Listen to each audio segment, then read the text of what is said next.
Very good morning to you once again. Of course, it's the Daybreak Africa if you're just joining us, and I remain Michael Obagiri. So they will be talking on a very topical issue which concerns Nigeria and Nigerian economy as a whole, talking about the neglect of agricultural sector and food crisis in Nigeria. Today we have somebody, a very big personality, I must say, in the studio to do justice to this topic, the person of Honorable Chief Johnson Olawole Akinlosotu. He is the Ladigbo of Ondo Kingdom and also a former executive chairman of Ondo West Local Government Council. A very good morning to you, Honorable. Good morning. How are you? For joining us. Doing fine. Thank you. Anyway, going straight to the business of the day, we have agriculture, which has been a standing sector that has been suffering over the years. We know that particularly Nigeria is not particular about crude oil, creating more revenues for the country and, foreign investment and most of that. But yet again, we forget about the agricultural sector as well, which we are also rich in this country, where we have so many lands that are very good for cultivation and all of that, but they are also suffering due to one problem or the other, which if we should invest into this, we'll be able to create revenues for the country and all that. But yet again, we have found ourselves in a particular state. I think a few months ago, the current president, let's say, raised the call for emergency when it comes to food insecurity. So what would you have to say concerning what brought us to this point? Thank you very much. I think we have to begin from the beginning. Let us start from the primary school days for our children. There has not been any orientation towards agriculture. Why in the primary school you ask any people what it was like to be in the future, he will either tell you, I want to be a doctor, I want to be an engineer, I want to be a lawyer, I want to be a journalist. You hardly want to see anyone that will say, look, I'm going to be a farmer. That is the root of this problem from the beginning. So the most important thing to us, agriculture is so vital to us, but that is one that they put into the background. By the time successful government in Nigeria realized this, they come up with several programs. Initially, they were talking about return, back to land, green revolution, better life for rural dwellers. Mention them, but none of them work. Green revolution, nothing is green. Back to the land, nobody is back to the land. But why are all this so? The reason is that the approach from government is haphazard. They will say they make money available for agriculture. It will never get down to those people that are actually farming on the ground. They'll be talking about mechanized agriculture and so on and so forth. Fine. But it is not the day you begin that you get mechanized agriculture working. Who are the people that are feeding us with cutlasses and hoes? How can we begin with them? If you want to help to develop agriculture, you will come, let's take Ondo, local government area, for example. You say, okay, send your agents, all these field people who are agriculture experts, we have University of Agriculture here and there. Let these people engage them. Let them go and find out who are those people farming on the ground. By the time you get to a place where they are farming, whether they are growing yams, cassava, anything, locate those that are operating there. Now start to assist them. Before you know, so many people will troop out to begin to cultivate. Go to where there is fishing all over the place, in Road 9, in fact, whatever, who owns this fish pond? It's also, go and call him. What do you need to expand? Government is going to expand for you, going to do all this. We are going to make fish available to you, going to make the input available to you. By the time they see 2 or 3 people prospering, then they start to troop into agriculture. Then you now begin on how to enhance efficiency, that is going to mechanize and all that. This mechanizing agriculture they are talking about, they will provide one caterpillar maybe or 2, this earth moving equipment to one local government. You want to go and clear your farm, go and book and see how many will, if they will ever call you. So nobody has access to these earth moving equipment. That's problem number 1. 2, now you want to farm. Or you are asking these able-bodied people to go and farm. How have you made land available to them? Because land here, land there, yes, we can see, but they are owned. Take your collar at home and start to cultivate in one place. Before you know, you see so many people surrounding you. Hey, what do you want there? What do you want there? This is our land. You cannot do that. Government must begin from beginning. Let me give you an example of what Dr. Mimiko did. The immediate past governor of Ondo State. He created these village agricultural settings in Ore and Ekwe. You know, prior to that, when I wrote my book in 2006, that was so popular, Poverty in an Endowed Nation, Nature, Causes and Profile Solutions by Honorable Chief Akinlosotu. What I set up in that book, I gave a copy to Dr. Mimiko. It was, in fact, he was the one to come and, I invited to come and be the chief launcher. But he couldn't come, but I sent him a copy and sent some people. What I'm saying, I mentioned this idea of going into the call it jungle, call it bush, put every infrastructure there, like he did at Ekpe and Ore. They did also, they put a lot of infrastructure there, the fisheries, the poultry, everything fine. But they failed to remove one bottleneck. That is the middleman problem. All these things look so simple, but when it comes to functioning, you see how obstructive they could be. Now these people start to operate from Ekpe. I'm just getting this close to you. They are producing a lot of eggs. When they want to put off the egg, the middle people say, we are not selling well again in the market, so we cannot give you the price you're asking, and then you leave it for us. When we sell, we give you. That is buy on credit, you know. Before they get paid, they needed money to replace or to feed the chicks. Before you know, the whole places have collapsed. They put everything down, everything down there. What of the end consumer? How do they get it to them? Government should have put in a place. Now, as soon as these young people that we are trying to encourage produce, you must help them to get this to the ultimate consumer and pay them, no matter what happens to all these products after that. If I could give, hey, they have just made 200,000 from it. I am going back to bring more chicks. I'm going to buy feed. But nothing until the whole place got closed. You go there now, you can even cut timber in the areas, overgrown by weed, and they all left. It refuses to work. You must remove the bottleneck of middlemen. I will give you personal experience. You know, I have given you government experience. You know, let me even tell you what pushed me to it. When I was leaving the US for the first time, I was relocating to Nigeria after my studies. Then I was packing everything that I put in the ship so that those shippers will come and pack this in a few weeks before, you know how it is done. So they came with their trucks. So I was putting electronics, putting this and that. Suddenly, I carried 2 bags of Uncle Ben's rice.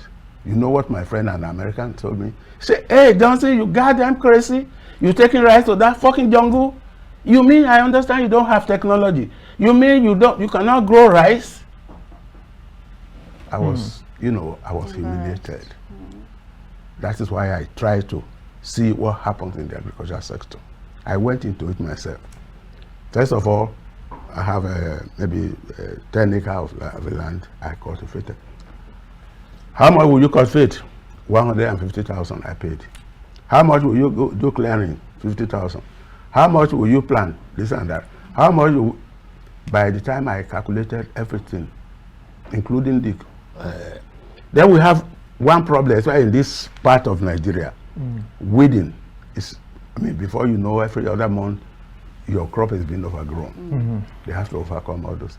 So by the time I grew the corn and wheat, these women, many of whom refused to work in the first place, everybody want to buy and sell. Nobody's talking about production. When I was laboring, they didn't come, but when it comes to selling, early in the morning by 5:30, they have bombarded the place. But by the time I finished calculating, I made a loss of about 50,000. That's my personal account. That gave me insight to what is happening to the farmers. The farmers that you are seeing that will go there in the morning, work in the evening, they are not quantifying what they should be earning. If you know that as a man, at least I can make 2,000 naira per day. If I work until on this ground for 3 months before I sell this product, I should be earning this. But they don't have that kind of economic calculation. So they labor. So at the end of the day, that's why you always see the farmers very wretched, except a few of them that are growing cocoa and other cash crops. They are not doing well. Who are the one benefiting? The middlemen. In my fishery, They will come and buy a fish for 1 kg, 1,000 naira. Go to the restaurant in the evening. Maybe you go to Four Seasons or Exporter. They're selling you, they're selling your present for about 4,000. Because at one time I was supplying Exporter too. I suffered. I bought the input. I did everything. I did not gain 250. But somebody who just came and is making selling for, go and buy you what you're selling. Head of a feed, they tell you it's 2,500. Middle 1,000 before you know one fish that they bought for 1 or 2,000. They're making about 5,000 on it. That is the problem of middlemen. It has to be eradicated. If you cannot eradicate it, the farmer will never be able to be getting their worth for their product. Okay. Let anybody now go to Laosho.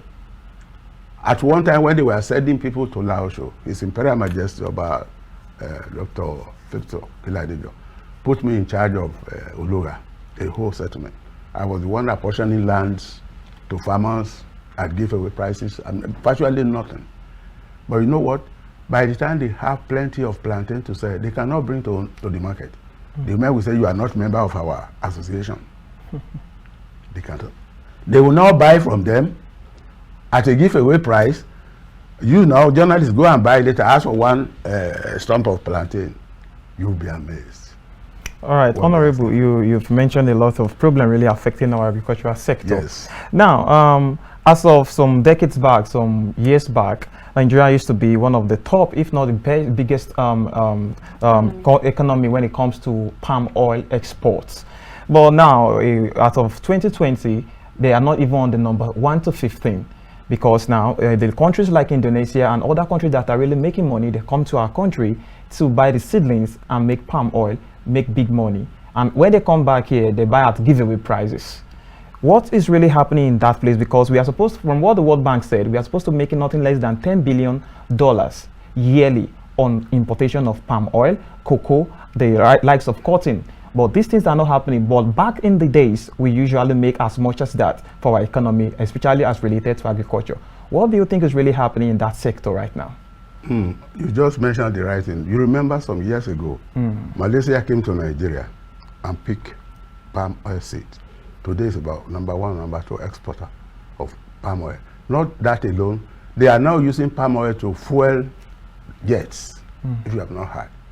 They refine, they put an input, is now being used as aviation fuel. That is from Malaysia. See, I've just told you, we have neglected agriculture for too long. Let me tell you, when we are young, we will leave school by Friday and go to the farm to go and help my father. If you don't come, you are in trouble for those 2 days. Okay? By the time you come back, you will know inside you that you have done something by way of farming to assist your father. Nobody stay with anybody on the farm anymore. See, the children are heading to read law. They are ready to read, but amazingly, they are one riding Okada all over the places. You see, the workforce, there have not been replacement. Look at cocoa. You are talking only about palm oil. Look at what we are doing in cocoa. Nigeria was number 1 producer in the entire world of West Africa for a long time ago. But where are these farmers now? Why are all these things doing it? Because we are neglecting what should be a priority in terms of our economic adventures. These are the problems. Well, some Lycée scholars have come out to say over time that if you want to even compare agriculture in Nigeria to the crude oil, which Nigeria is even concentrating on currently, we could actually make more money from agriculture to help fund the the country. But from your own aspect, do you think relying totally on crude oil was the best decision the government made at the point they made it? You see, oil as the only means of economic earning, it's no business. That's not economy. We call that mono economy. Those who read business, we should go and find out it's unreliable. That is why you find all the governments now, they are waiting for the checks. They are only APO government, all the states. Wait until you pick check from Abuja, from the oil revenue, before you can do anything. How many states can function without getting that check? How many of the governments of the federation? I'm talking about the state governments, can function without. You see, you rely on oil. Everything is on oil, but let me tell you, the doom days are coming. People are shifting now from that oil sector. They are investing into other alternative energy sources, like the solar, like the oceanic fossil. They are looking to so many areas to generate energy without using oil. One, because it's one of the major pollutants of the economy. You're talking about the echo changes and all the others, because we keep troubling the atmosphere with this incomplete combustion of so many things. Carbon dioxide, carbon itself, and so on. Everywhere is polluted. So they are trying to ease out. So if Nigeria like that, we can be drinking our oil. The better for us now if we try to shift completely, or at least put that aside, and venture into so many alternative economic sources for this country, we will never be moving 1 inch. You earlier made mention of the middlemen being problems Yes. to our current situation. How best do you think the government can handle it? Because if you want to look at it, it might actually be quite difficult. The best way to open the way that the local government, the state will have to come up with bylaws or regulations. Make pronouncement that anybody who produces anything on his farm, he has every right and protected to sell that product wherever he or she decides to sell. Then they will not have the audacity of stopping anybody bringing. Let me tell you, even look at Ondo here. Those people are tomatoes now. You have to go to Ore Road to go and buy, because they will never allow them to dump them here. The so-called association people. So because they want to collect it and sell at their own price, so they always make more money than the producers. If you are the one driving, each time I go to Akure, if I'm coming and I see a bush meat, the hunter will give to them maybe about, let's say, 2,000, 3,000 naira only. If you don't have 25 or 20, you won't buy your grass cutter. You won't ask anybody. These people, they are not the hunters, so they just say, okay, we give you, go and buy gunpowder, go and buy this, other, go and buy blood, go and buy blatter. They give them chicken change, but they come, you can't get it. So the same thing, ditto for yam, ditto for anything, until such a time that we have what they call farmers market. Farmers market is that I am bringing my truck with cassava. I must be allowed to dump it. I must allow people to come and patronize me. Since I have personal experience, I know how difficult it is for these people. That is why the young farmers, could not make headway. The egg they sell to them maybe at that 30 kobo as at that time. In the office, they'll be selling 60s, 70. Why they are dumping, why they are selling. He said, look, mommy started this thing to you, go away there. You don't know that it will be 60 or 70. You can't believe this. So they are discouraging the producers. I'm talking about produce producers, farm products. We must do something to protect the farmers and to allow them to sell wherever they want to sell and at whatever price the market dictates. Honorable, you have said a lot of things about the situation concerning agriculture. Now, we understand the fact that it has been neglected for too long. But now at this point, we have farmers that even want to go to farm. But the problem there majorly is insecurity in the country, because we have the situation of herdsmen attacking farmers on their farmland. They can produce. At the end of the day, the nation falls into food insecurity. A lot of things are really happening there. Now, the previous administration really emphasized on agriculture, also putting some ban on some product not coming into the country possibly for agriculture to be able to take good shape. This did not really come out good. At the end of the day, this new administration also come out with a 12% allocation of the proposed budget into defense and security. Do you think this is really what we need at this point, or is it a good headway at this point? Well, let me tell you one thing for you to know. This government is going to perform wonders from the way it's attacking all those hurdles.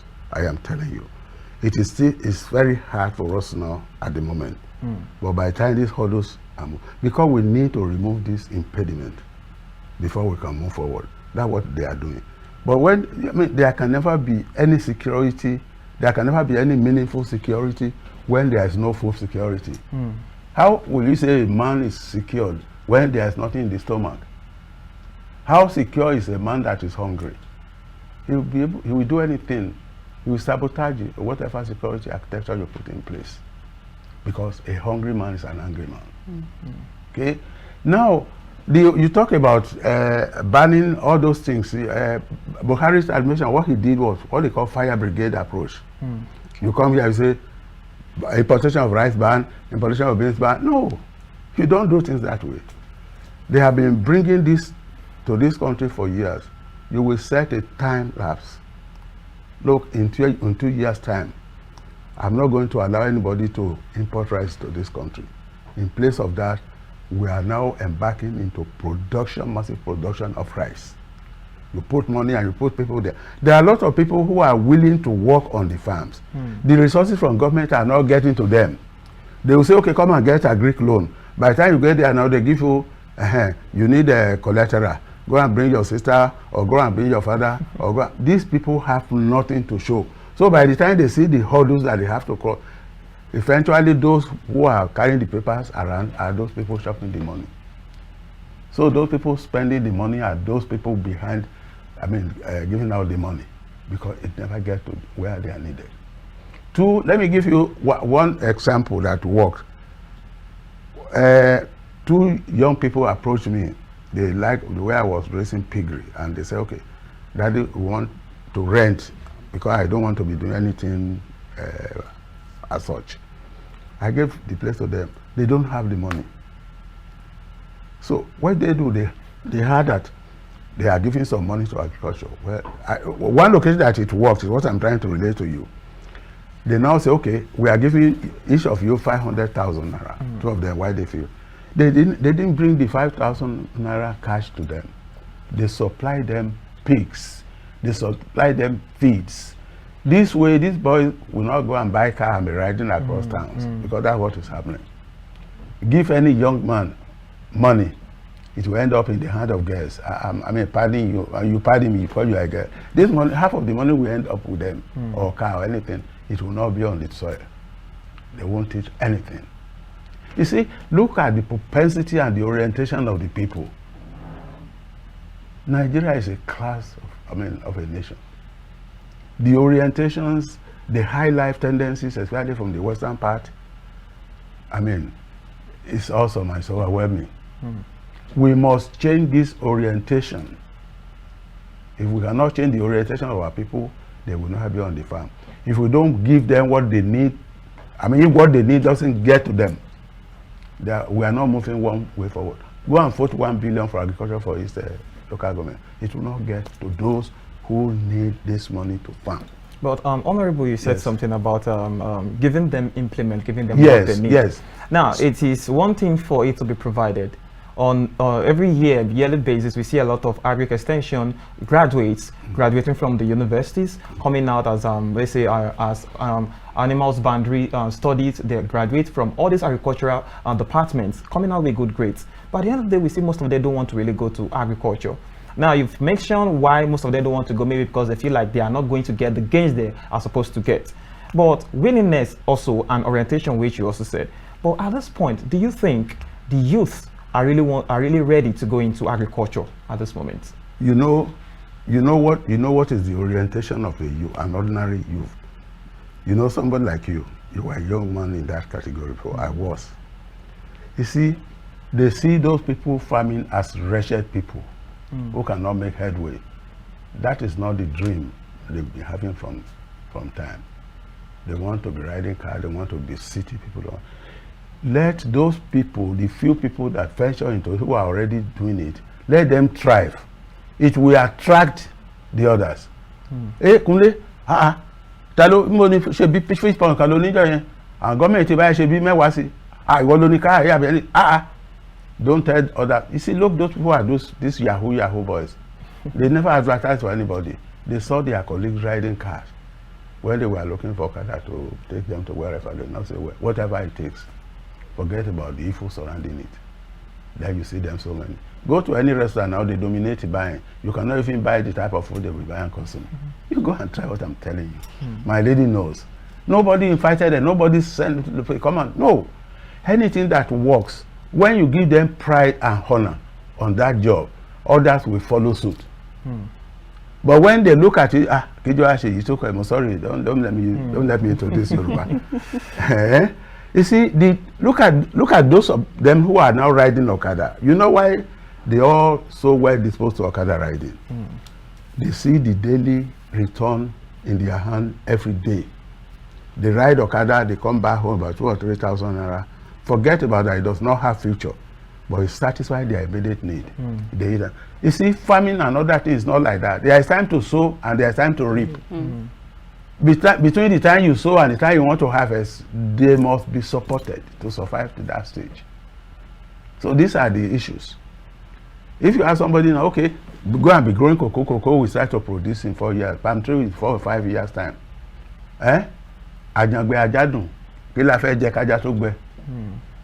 You see, where in the package, you must put all those into consideration. Okay, you are farming there. I even know that you need some pocket money and so on. Government will make this available. You see, it will get to them when they want it to get to them. So are you suggesting that, for example, you made mention of government granting them implements, loans, and lots of grants for them to go into agriculture? Are you also suggesting that government should also grant them some money for it to be sustainable for them? Of course. Now, if you're going to put all these things on ground, we are a country that we are really running on a lot of deficit. We are on debt. So if we run all these, why are we going to really cater for everything and still make ends meet and make a lot of profit at the end of the day? Let me tell you, there are things that we are doing that we are not supposed to be doing. Don't forget that there is a great difference between the way things are in Nigeria and the way things should be. They are not the same thing. If you are ignoring the way things are, and you are aspiring to achieve or to get to where, how things should be, you're not going to move 1 inch. Okay? The government must sit down. Look, do we have to even have bicameral legislation? Do we have to have House of Representatives? Do we have to have the Senate consuming this alarming amount of money to legislate? Do we need the MV to function at full time or once a week?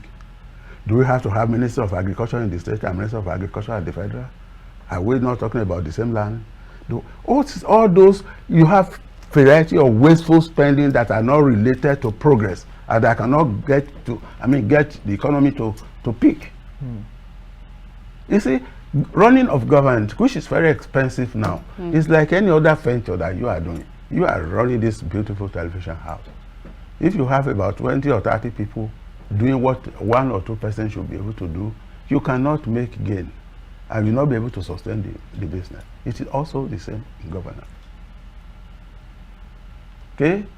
Let me give you an example. Not right. When I got elected to the local mayors at that time, there were about 20 vehicles moving. That I can say they were moving in the local, owned by the local government. There were about 32 drivers. They have moving equipment. We have 1, 2. We have, heavy duty mechanic. We have a driver mechanic. We have drivers. We have all surrounding about 1 or 2 caterpillars. Everybody will earn money at the expense of. So, or things like that. So I have to just sit down and say, look, I am not trying to put you into, the job market. There is no way you come here, punch and stay idle. And at the end of the month, you collect money. But we will help you. We're not just going to leave you out there. We'll help you to get into that productive ventures, which I did. So we must see Nigeria, we are looking for a way out. I am confident in one thing.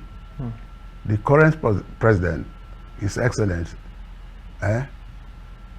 Ahmed Achiwaji Tinubu, is somebody I knew as far back as over 50 years. Before he was ever even governor of Lagos State, when we were in the US, before we went to the US and was. So he's extraordinarily intelligent and capable. That is one aspect. And then he's so fortified that forces cannot shake him easily.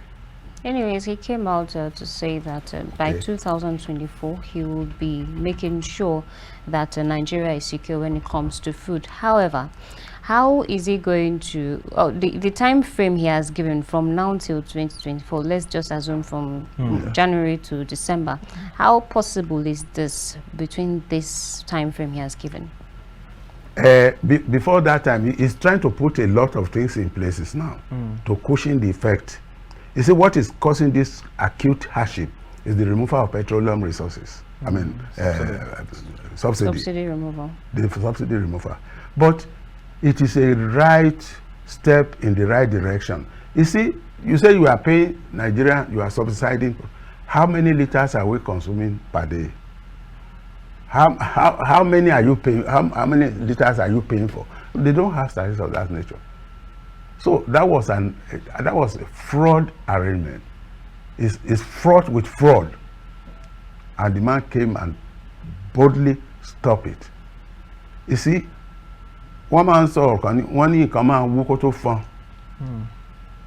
If we are not ready to face the reality of our time, we'll not be able to conquer our problems.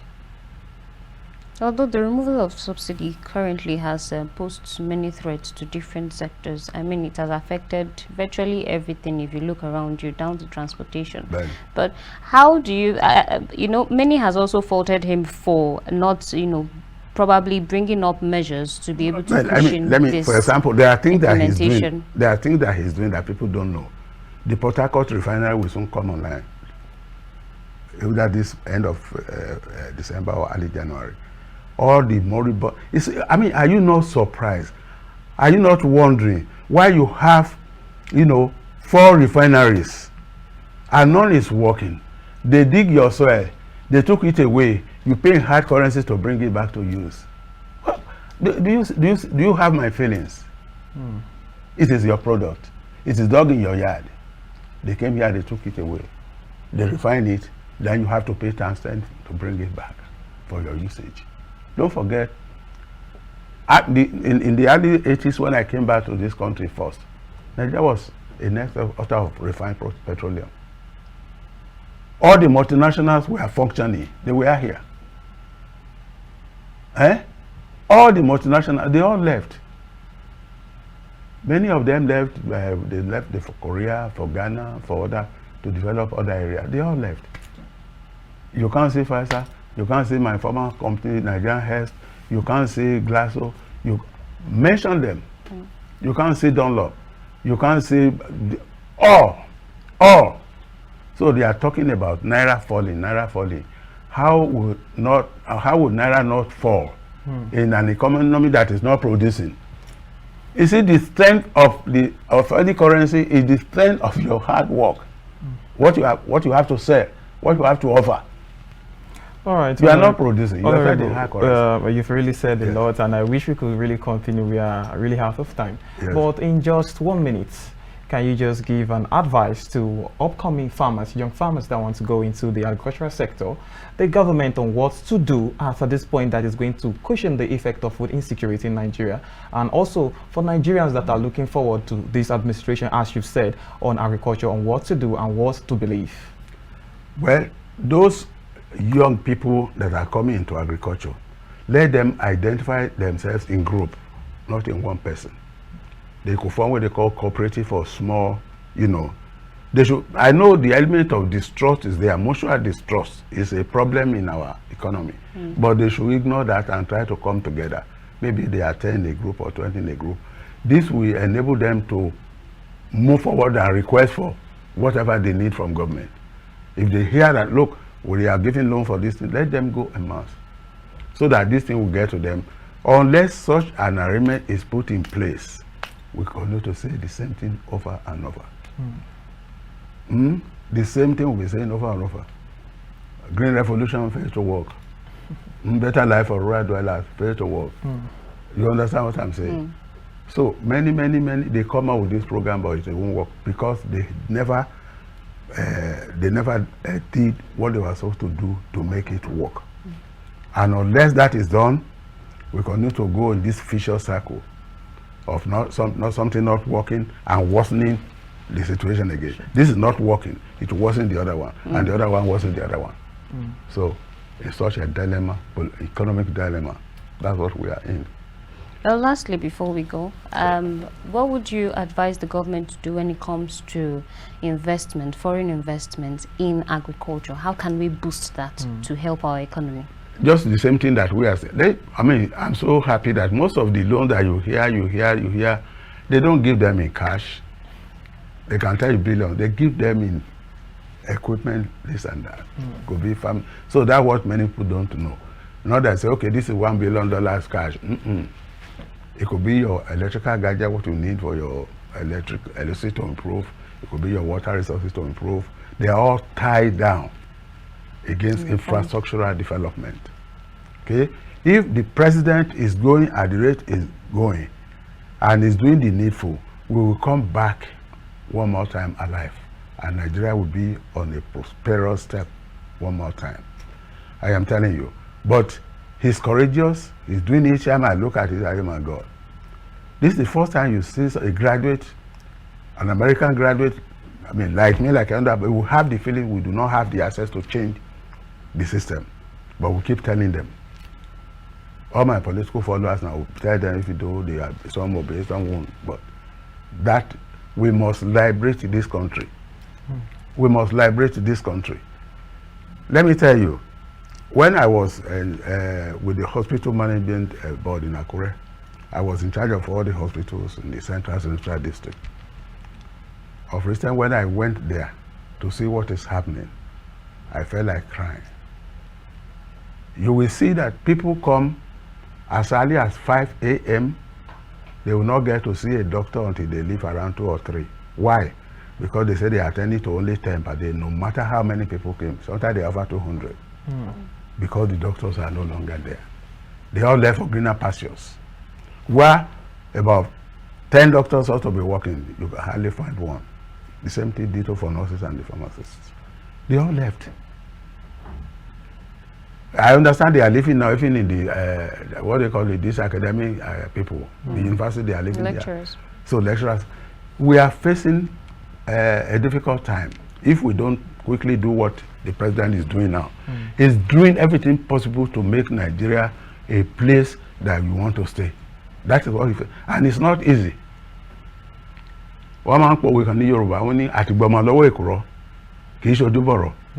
Sorry for that Yoruba interjection. Okay. Let me tell you, it's not easy to liberate Nigeria. The country has been systematically destroyed for so long.